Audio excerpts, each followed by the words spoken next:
On that second stage I was talking about, Tom Yawkey. Tom and Gene Yawkey owned us in one manner or another from 1933 to 2002. When they both passed away, it was in the Yawkey Trust. So when Tom buys us in 1933, it's a rundown ballpark. And what does he do? He encloses center field with the bleachers. He puts in the grandstand seats that go all the way around. He extends the roof line, and he gives us the wall. It wasn't called the Green Monster, it was called the wall. That's what it was. But why was it there? Everything revolves around economics, okay? In the 20s, we moved from the dead ball era to the new modern hard ball. The dead ball had the consistency of a well-used hacky sack. It couldn't fly 300 feet, okay? But these new balls are flying over what was called Duffy's Cliff. There was a little hill or a knoll that ran from the foul pole to the flag pole. It was about 6 feet high with a 10-foot fence over it.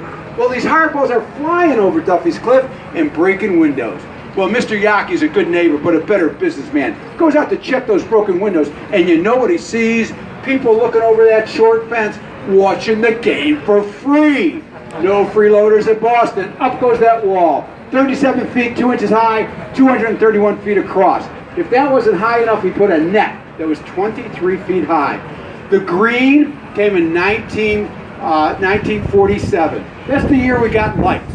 So before that, it was covered with advertisements, whiskeys.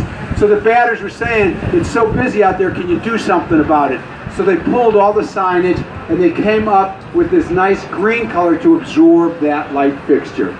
All right, I'm rushing a little bit because I want to beat that group into the press box. So follow me into the press box. Come on, follow me this way. I wonder if they heard him over there.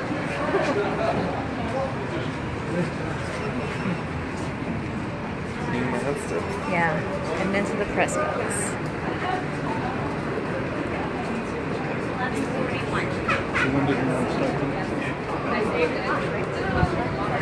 We're not having much yet. Still can't believe that huge sit-go sign. It's pretty cool. It's massive.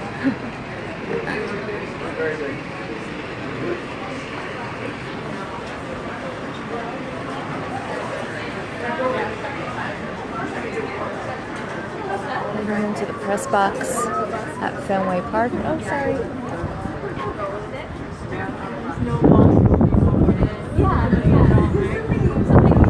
Oh, the Jimmy Fund. Nice. Help Jimmy out. The voices of Fenway Park. For anyone who hasn't been into the press area, or behind the scenes at Fenway.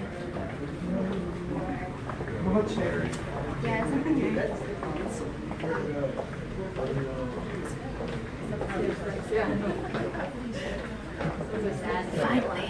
Where's the Pablo Sandoval exhibit?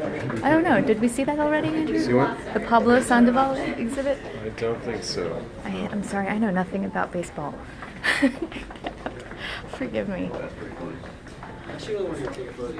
No, I'll take a photo of that one. Heading to the press box. The Dick. Or the brush box. Brush box. Brush. Yeah.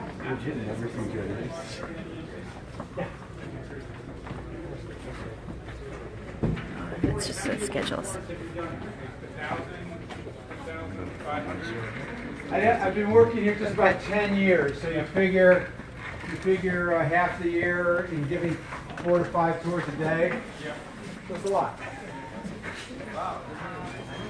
This is a while. So this is the view from the Fenway press box. Interesting characters.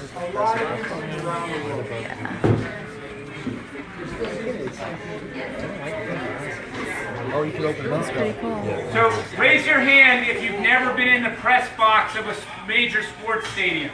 Okay, now you can say you have. So use a pen and write Joni Loves Chachi or something. That's a joke. Say you were here. Don't do that. Don't do that.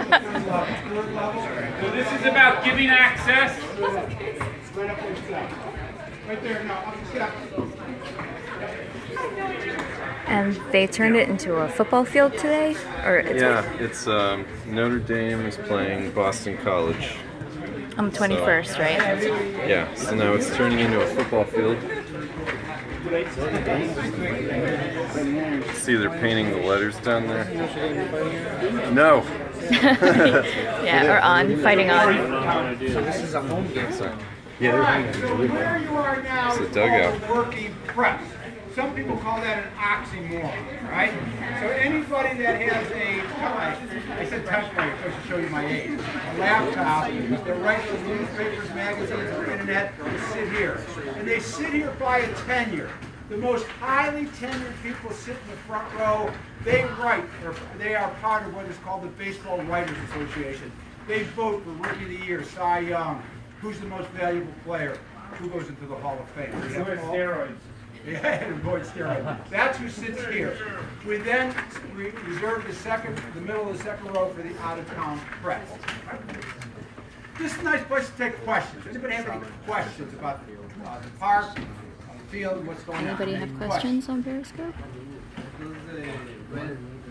Okay, the red seat. Look at the Ford sign. Look at the O and R in Ford and drop your eye about 3 seconds of the seat. And what do you see out there? One red chair. Oh, yeah. One red seat in a sea of green. Does anybody have any idea what that represents? That one red seat under the Must be a Ford home run, sign. right? Okay, it's a home run. You can see That's it. number one. Number two, It's it's a home the run. longest home run ever hit inside the park. Is Measures 502 feet, hit by? No, but the Babe Ruth was here. Not by him, another left-handed hitter, Ted Williams. That one Happened red on seat. June 9th, 1946. You know all about it. The guy sitting out there was Joe Boucher. Joe came to watch what I call an old-fashioned doubleheader. That's when you paid for one game and got to see two. Thanks for watching, The people. sun just washes that area out in sunlight.